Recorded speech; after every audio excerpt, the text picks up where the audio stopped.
O mga kababayan, nakita nyo itong news sa SMNI?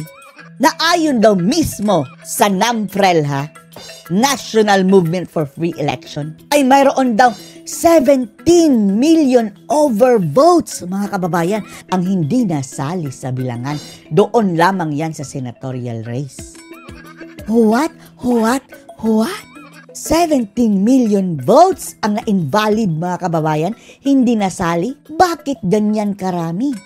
At bago nyo po sabihin na fake news mga kababayan, na fake, walang basihan, ay kayo na mismo ang tumingin mga kababayan. Puntahan nyo yung election site ng NAMFREL. Puntahan ninyo yung election update result ng NAMFREL. Nandito mga kababayan, NAMFREL-analytics.org/election-statistics. Yung nasa baba mga kababayan, i-type nyo yan. At doon makikita nyo mismo mga kababayan nakalagay overvotes by position. Ang senatorial candidates mga kababayan, 17 million.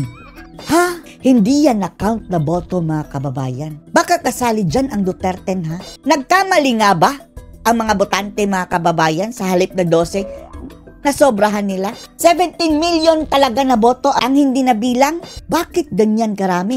Kaya nagdududa itong ating ka-DDS na si Joey mga kababayan na kailangang magpaliwanag ng COMELEC dito. Kung gaano katotoo itong sinabi ng NAMFREL kung mayroong kakasuhan dito mga kababayan kung hindi ito totoo, ang NAMFREL dahil andito yan sa kanilang website, namfrel-analytics.apc.org/election-statistics. Puntahan nyo.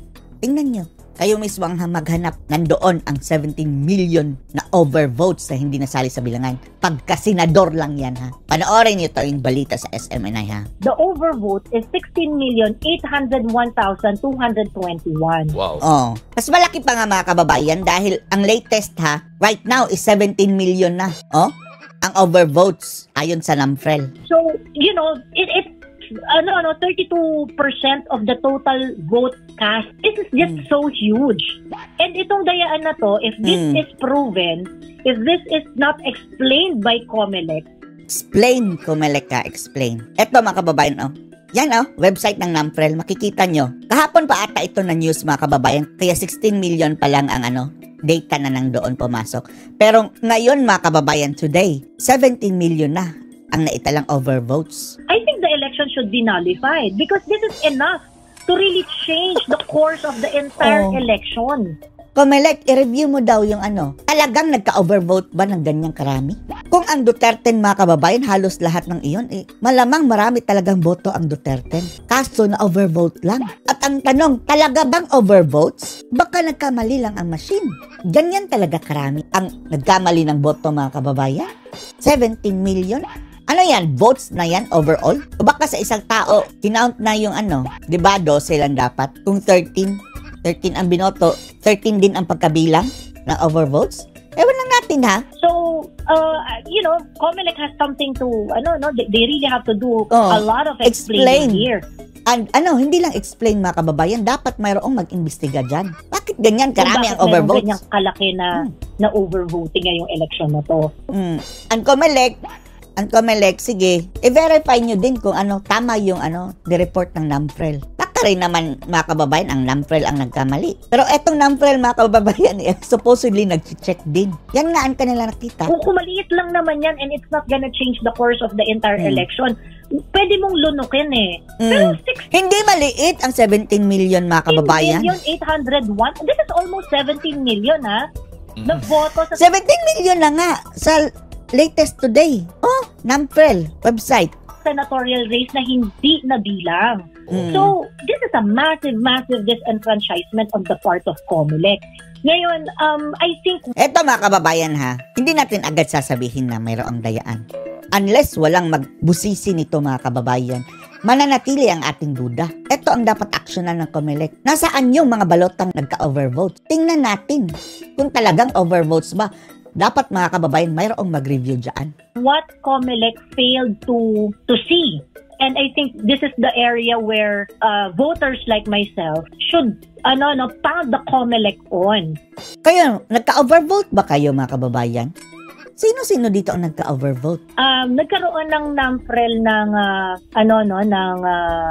may data analytics ang NAMFREL. Data analytics. Narito ang website for you to verify. Puntahan ninyo. Ayusin na natin ha para. Eto, NAMFREL. Yan sa baba. Kopyahin nyo na lang yan mga kababayan. Kayo mismo ang maghanap doon na 17 million ang overvotes. Data analytics ng NAMFREL. There is actually a very, very, very questionable data. Very overvote. questionable. Yung overvote. Last night, when I was doing my vlog, I actually checked yung overvote ng mga previous election cycle. At isa din sa dapat iklaro ha, ano ba yung overvote? 17 million. 17 million katao ba yan? O sa isang tao, yung mga na-invalid na kanya binoto mga kababayan, example, nasobrahan niya, naging 13 o 14. Ganyan ba? Explain nyo yan. Comelec at NAMFREL. I wasn't able to find the overvote in 2022, the data of overvote in 2022. I'm sure it's somewhere in the cyberspace. Pero noong 2019, ang overvote sa senatorial race is around 1 million. 1 million lang, 2019? It's 1,170,331. O ngayon, 17 million, ang dami. And at that time, marami ng mga articles na naglabasan saying na, itong 1 million na overvote sa senatorial race, this could make or break the, some of the senatorial candidates, especially yung 8, 9, 10, 11, 12. 1 million lang yung pinag-uusapan natin dito, and people are already talking about it. How much more ang 17 million? In 2025, nung naglabas ng ang NAMFREL ng data analytics, the overvote is around 18 million. For the senatorial candidate, the overvote is 16,801,221. Wow. So, it's 32% of the total vote cast. This is just so huge. And itong dayaan na to, pero eto ang dapat iklaro mga kababayan ha. Kung talagang ang 17 million mga kababayan, numbers ba yan ng botante? If this is proven, if this is not explained by COMELEC, I think the election should be nullified because this is enough to really change the course of the entire election. So, paano na yan? Failure of election? Pero interpretasyon yan ni Joey mga kababayan ha. Naghahayag lang siya ng concern mga kababayan. Kasuhan na naman si Joey.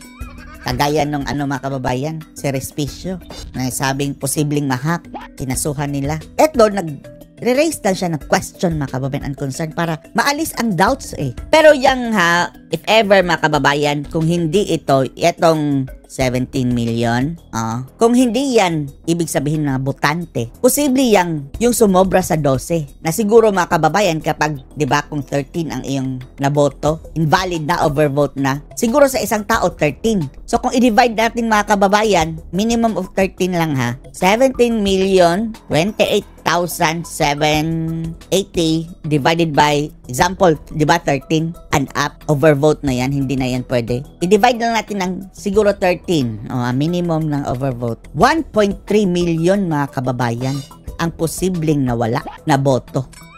Paano kung sa Duterte yan mga kababayan? Tingnan natin ang standing plus 1.3 million. Wala rin mga kababayan. Dahil ang number, 13, 14, bagoong Pilipinas. Kung maa-add lang natin ng 1.3, hindi rin makakapasok. Pero, ibang usapan mga kababayan, kung ang 17 million na ito ay individual na tao. Iklaro niyo yan, NAMFREL at COMELEC. COMELEC has something to, they really have to do a lot of explaining here. Kung bakit merong ganyang kalaki na overvoting ngayong election na to. Opo. Miss Joey, alam niyo naman, ang COMELEC nagpe-press con daily, kung hindi ako nagkakamali. Wala sila sinabi about dyan mga kababayan, COMELEC. Diba? Ang NAMFREL, hindi po yan mga kababayan connected sa COMELEC. Na talagang under sila sa COMELEC. No, independent body ang NAMFREL mga kababayan. Sila ang supposedly nagbabantay. At nagpapaliwanag doon sa mga issue nga dito sa ating halalan. Kayo ba ay kontento, satisfied doon sa kanilang mga paliwanag? Naiintindihan ho ba ninyo, lalo na sa ating mga kababayan? Hindi lang sa paliwanag dapat pruweba. Any explanation of COMELEC would not be enough unless they are going to be checked by a third party. Yan nga, proof mga kababayan na talaga bang legit na overvote talaga ang 17 million. A lot of people are calling for the manual voting. A lot of people are calling for recount. I think at this point, Dapat hybrid na kasi mga kababayan, hybrid election. Para mayroong check and balance mga kababayan. Because of this huge overvote number, which is highly unlikely. At ito rin na sinasabi ng mga fair election advocates natin, no, na hindi pa nangyari ito yung ganito kalaki. Now, no matter how much COMELEC explain that this incident is unintentional, walang mali siya itong incident na to.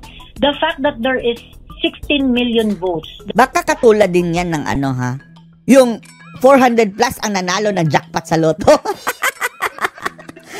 Sabi nila, highly unlikely but not impossible. Ay, Diyos ko, mga that animal. were disenfranchised. Yes.